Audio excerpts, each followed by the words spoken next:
Hello, world. It's me, Dennis, and I have the pleasure to meet with Matt Cohen.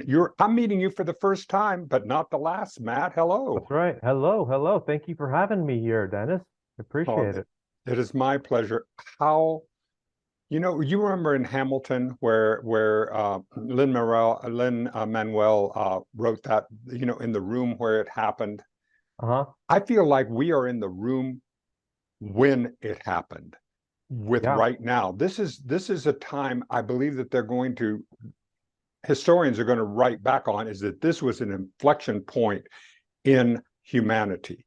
So do you think I'm overblowing it? Do you think I think I'm you're absolutely right. You're absolutely right. It's right there. We're at that moment in time. It's a very unique, a special moment in time, and we're lucky to be alive right now. I mean, if you think about it, humans have been around for thousands and millions of years, and we get to experience this time, this extraordinary time. And we're lucky to be alive. And I'm excited to have this conversation here with you and be here with you. it is indeed. And Matt, so you've made a big investment in this. Now, could you talk about Matt Cohen pre-AI, pre these times, where your mind was and what was happening, and then how, when this came, your awareness of we've got to change everything because you've been in the virtual reality space, which is where we're going in. You got into that before we were seeing all these things happening. So could we delve into a little bit of the Matt Cohen history so I can understand a little bit about how you got to here today? Yeah, absolutely. It's been a long journey. My background in technology, and I had a startup back in the days that we sold off. It was a payment processing company, and what happened was I had gotten into architecture development, and essentially kind of had a passion for design and architecture. And around 2019, 2020, my brother he's a PhD in machine learning, and he wanted to work on something, put together a startup. He's a younger brother, and he's like, Matt, we could do something special. And just kind of me personally having a background of being into, comic books from back in the day, and um, you know, and having the passion for also various types of video games, but just also, like I said, comic books, and wanted to figure out what type of startup, what type of technology can we build that will help humanity? And considering that we had all these insights about where AI is going and where tech is going, and this whole generation that had just graduated and has been going to school for computer science, it's like, okay, well, AI is going to take a lot of those jobs. How can we almost recreate an economy, almost recreate a world where everybody can have an opportunity. So that's why we call it opportunity land. And yeah, so we just started at it, and we started reaching out to people, meeting people, and figuring out how can we build this world. And like I said, with my passion for design and architecture, we reached out to some of the guys that I had worked with previously, and we just started brainstorming, and building out and seeing where it goes. And here we are, 3 years later. We've built out a world, and we have we have a long way to go. And we're very excited. I don't know if you saw our new logo. We just launched our new logo. Yeah, it's pretty cool. It's an infinity sign, and yeah, we feel good about it. We feel good about the direction, the trajectory that we're headed, and we feel like we've created a limitless creators economy. And Pi is there with us. Yeah. So along with many other features and aspects. So that's you know that's the short version. It is a short version, but indeed, what I want to know with this, Matt, is that let's ground things in history first. All right, let's go back into, so you graduated from high school at 18 at what year? At 2006. So 2006. So you were you're deep into comic books and you're deep into this. So tell me about Matt in in 2006 at 18. Who were you in high school? Um, I guess I was a little bit of a misfit, a little bit of a nerdy misfit kind of guy. I didn't have too many friends. Um, and I came from humble beginnings and had to figure things out on my own. And I got a job, and just throughout my 20s figuring out, okay, what do I want to do, who do I want to be, so there's a lot of that going on. And I felt when it came to college, I felt like it wasn't really for me. Like, I had gone briefly, and then I dropped out at some point. And then I figured that, okay, I want to learn what I want to learn. Okay, I don't want because what they're teaching me is not I'm not interested in it, and I don't think it's going to help me. So I want to learn what I want to learn.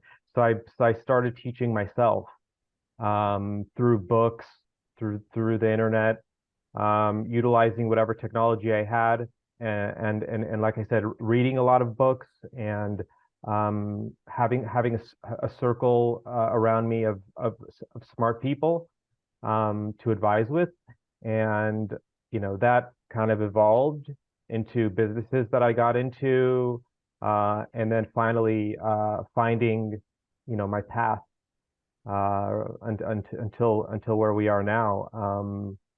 So I felt like I kind of felt like I had like a set of experiences throughout the last decade and a half or more or so, just kind of growing up from these humble beginnings, sleeping on the floor of my brother's apartment in my teenage years. I mean, um, to just kind of around 2019, I came to the conclusion that, okay, so I've had all these experiences. How can I serve the world in a way that'll make an impact, right?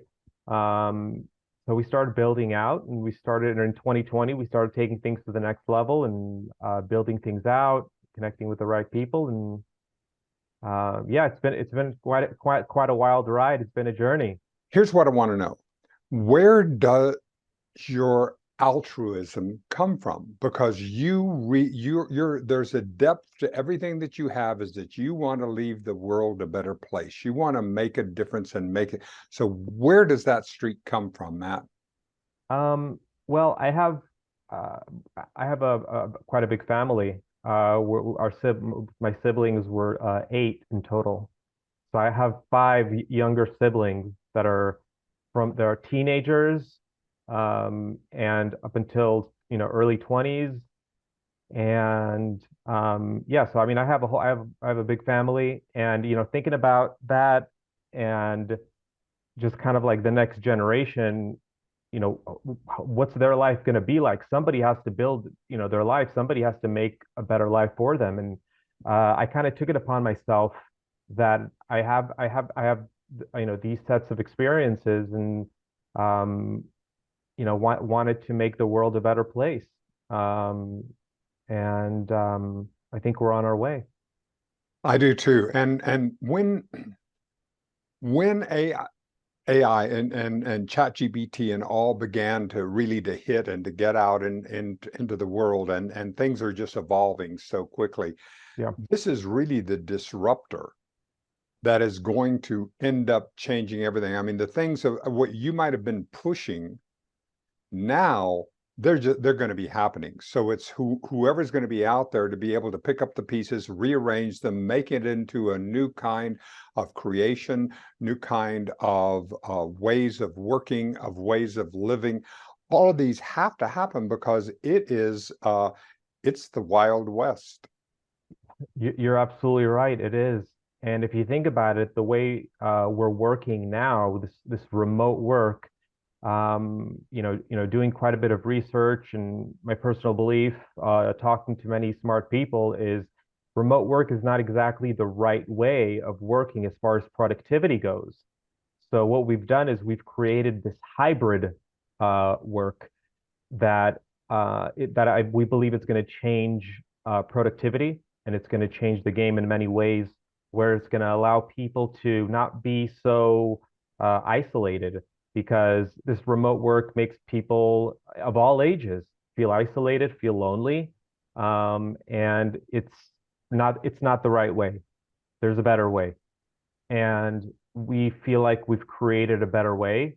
And once people try it out and get a better understanding of the benefits, I think it's just going to be tremendous. And I think that's where the impact on the world is going to take place. So, we're excited about the weeks and months and years ahead, as we educate the public, and people, try out our world and everything that we have in store. We think it's going to make a big difference in various areas. I mean, in education, in health, obviously in things like gamification and making life more exciting, right? We want to make life more exciting. Not just like why do we wake up in the morning? We want to have a purpose, and we want to have meaning, you know? And I think that's what we want to bring, is giving people meaning and purpose, to wake up and have something to go after. So give me an example. Take me through a day that I would, or some activities of this that I would within the space. Now, is the space soulless? How Solo, is this? are you referring to solo space? Yeah, no, yeah. What is the space that you're talking about that we're going to have, or is it individually to each company, or shopping, or what? Help me to Sure. be more granular with me so that this old man can understand what you're talking about. Sure. I'll describe it as best as I can, and then in addition to that, it'll be more clear as we're dropping a lot of content, in videos to describe it in that way as well. But Exactly. but Exactly. Go if for you it. if you look at the room that I'm in, this is actually a solo space. I'm inside of a solo space right now, and people will be able to own a space, and it's backed by physical property as well. So we wanted to come up with an idea using technology to to have assets that are actually valuable. Um, so that's what these spaces are. These are solo spaces. So people are going to be able to own them. And then also, as far as retail, as people go into this world, they'll be able to walk into a physical retail store that looks just like a Best Buy, just like an Amazon Fresh, just like a Walmart. You'll be able to go into a Target or a Walmart, quickly purchase an Apple gift card, scan it, check out, and use that Apple gift card at the Apple store. Um, in addition to that, when it comes to office spaces, when you think of WeWork, Regis, we're collaborating with them to build out these immersive spaces. So um, I think, even though right now it's web-based, so you're using your keyboard, you're using your mouse in a 3D way. So it's taking the internet from 2D type commerce and 2D type experiences, and making it more three-dimensional on a web based on your computer.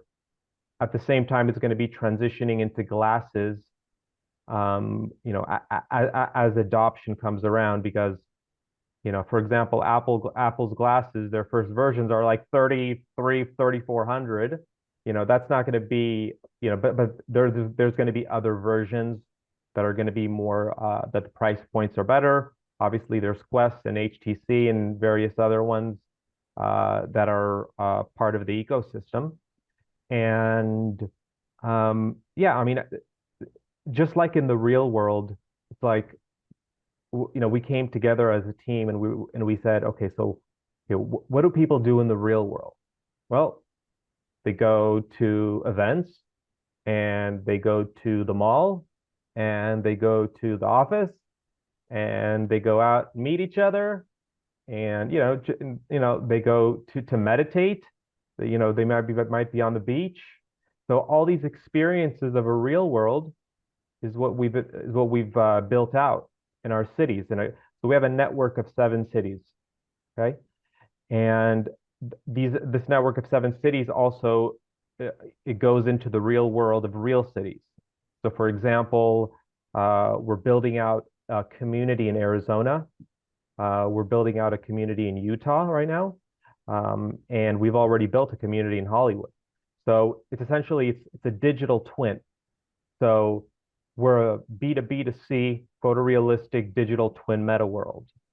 And we're using cutting edge technology in AI, in CGI, in Unreal Engine, and going back to architecture and Autodesk and those types of technologies. So we've kind of we put together this technology stack that it looks like the real world, and we feel like it's gonna make a big difference in people's lives, and we're really excited to kind of to show it off to them, and I hope it makes a difference in their life. Well, when you're doing something that is new, brand new, because this is something you're literally, this has never been done before. So you're having to make a lot of both mistakes and go down blind alleys and come back Mm-hmm. and learn and all. So what is your bite of this apple? What do you bring to the table in your own, like, for example, Steve Jobs was not a great engineer, but he was an astonishing visionary. And he really had a vision for what Apple was to be. And so he could direct the engineers, even though he wasn't something that could do that. So he wasn't someone who could do that. So what does Matt Cohen bring to the table? What is your piece of this that you bring? Yeah, it's funny you say Steve Jobs. My friends from MIT, they refer to me as the reincarnation of Steve Jobs, and it's I mean he's a legend. So Exactly. Well, but that's what I it couldn't feels like. That's the reason why I brought him up, is because it feels like that you have a vision, that you have a very clear vision for what this could be. The distance between where we are today and the vision is the undiscovered country. This has yeah. not happened before. So you're literally having to pioneer this space in the same way that he had to pioneer so much of what happened in that. So you're pioneering and driving in this space, Matt. Yeah, there's absolutely a lot of innovation going on. And of course, we've made mistakes along the way, and it hasn't been an easy road. So there's been a lot of ups and downs. But we felt like if we can use all the technology that we have, it's almost like we have these superpowers with all of these technologies. And we we kind of we took the right steps, and like I said, we've may have some failures along the way, and Oh, yeah. you're guaranteed it. If you don't have failures on the way, we're not trying hard enough. Right. So but that's why we decided we want to push the boundaries in a safe way, and and bring something that has value and that'll make life better, essentially. Um, and I think we've done that. And I think we're on our way to something really special. And I think it's going to resonate with people. Um, you know, So what are the next steps? What's going on? What's going on with the next steps as you see it in the next, as far as you can see, which is probably Tuesday. But and as we have, but still, what are as the thinking of Matt Cohen right today? What are you thinking? What are you investing your time and energy? Well, I do think that it's more and more difficult to predict the future, to predict 5 years and 10 years. But previously, it was much easier. Now it's become much more difficult to predict the future. I mean, if you can predict a year, what's going to happen the next year, then now that's amazing, right? I ask you that because listen, a year ago, who would have which people predicted that chat and all of the AIs would be out there and so much in here that has happened just since February of 2023. Who could have predicted that? Yeah, I don't want to say I would have predicted that, but I I don't did. I know I understand that you're in that, but you have voices in the wilderness. That much we know. We know that we have, and you're one of them. So you were there predicting it, but there's a difference between predicting it and actually happening because your predictions has actually come true. Yeah, absolutely. And there's quite a bit of experimentation going on. Um, and, I think over the next year, there's going to be more adoption of not only AI, but also the hardware, the glasses. And there's a symbiosis between all of these technologies, starting from AI and even blockchain technology will eventually play a role. But we feel like we're like almost like if you think of Roblox, I don't know if you've heard of Roblox. Uh, okay. So Roblox is kind of like a meta world. It's generally used by it's for the younger generation up until age 12, 13. So my young siblings, they're all into Roblox. So and then you graduate from the idea is graduating from Roblox into Solar City and going into the network of cities that we've built in, where you can either lease and you can have space, office space, or you can, if you wanted to own real estate, because we used to call it the American dream of is owning your own home, right? So we wanted to bring that same type of value to the virtual space. So we're bridging the physical and the digital world, and doing it in a way where addresses are in the metadata, and it's done in a way where it enables people to kind of live in this new way and make them more productive, and like I said, make it life more exciting. Yes. So how are we going to overcome some of the barriers that we have to entering real estate? Like with real estate, you have this big down payment, and you have that, and so therefore, like the average white family has assets of $120,000. The average black family has overall assets, combined assets, a median of $20,000. So we have this disparity. So we have built-in disparities. We have both in gender and economics and racial. So how do we address those barriers so that people will have in this world a more even opportunity in doing this, because that's going to be part of that opportunity space is going to be part of it. Yeah, that's a great question. And that's one of the main purpose of what we wanted to do is bring a sense of equality and a sense of opportunity for people to be able to own real assets that are deflationary, that are worth uh, the real money, and at the same time, people can get an education that is going to help them in this new world, and even earn, generate passive income. So, we're working with some brilliant folks on the education side, and then also just we have, we have an amazing team. I'll tell you. So this is not just me. I have an amazing team. Yep. So this is not something that can be done by one individual. We have a, I so hope not. If it was one individual, we would be in trouble. absolutely. It had better be an entire group of synergistic, open-minded, open-hearted people in order to be able to do something this big.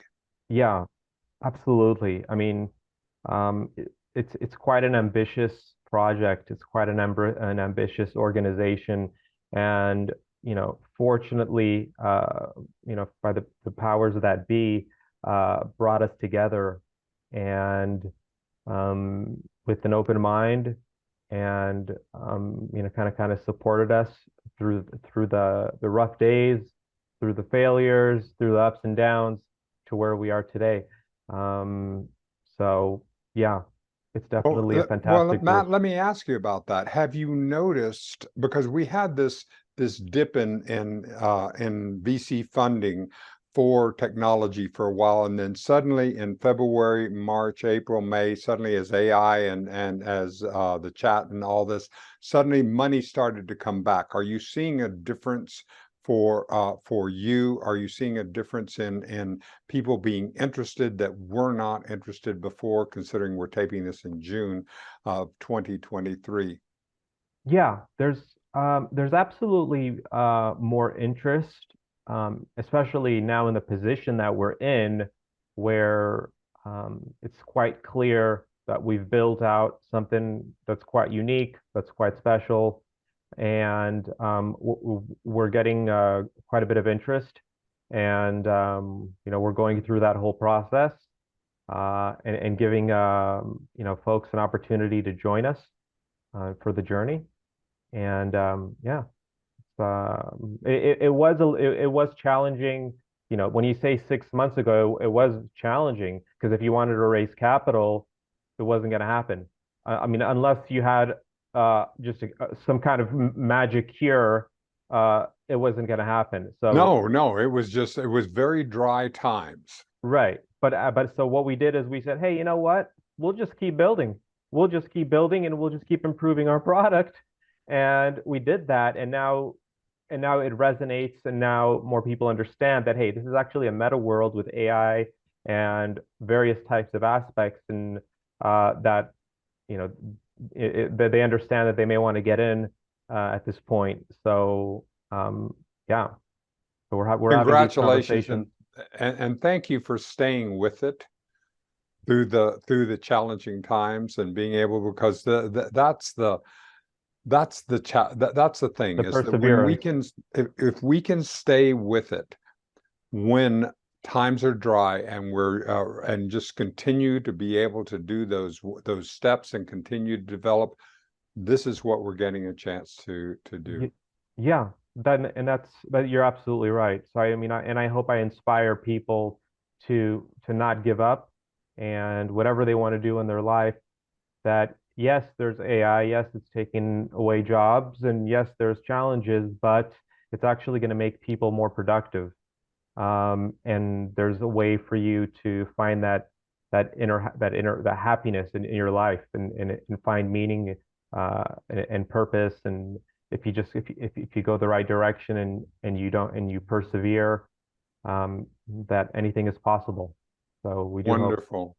Yeah. All right. Is there anything we haven't talked about today that you want to make sure that we get on this very first of, I have a feeling, a number of opportunities for us to chat? Yeah. Oh, absolutely. It's definitely gonna be a first of many.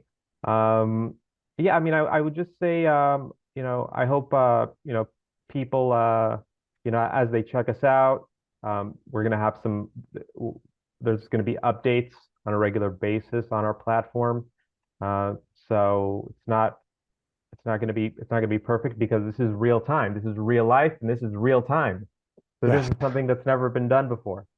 So yeah, I just say, for people to check us out, stay tuned, and we have lots of exciting stuff coming around. And yeah, that's it.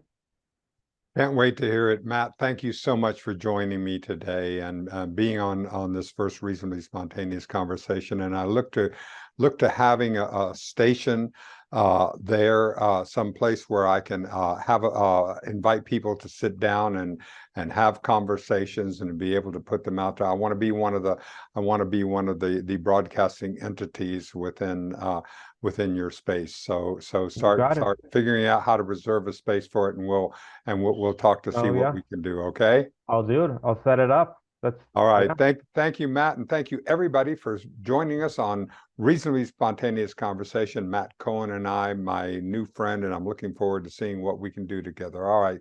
Thank you, Matt. Thank you for having me. See you, everyone. This episode of Reasonably Spontaneous Conversations has been brought to you in part by In Search of the New Compassionate Male. For more information, go to newcompassionatemale.com.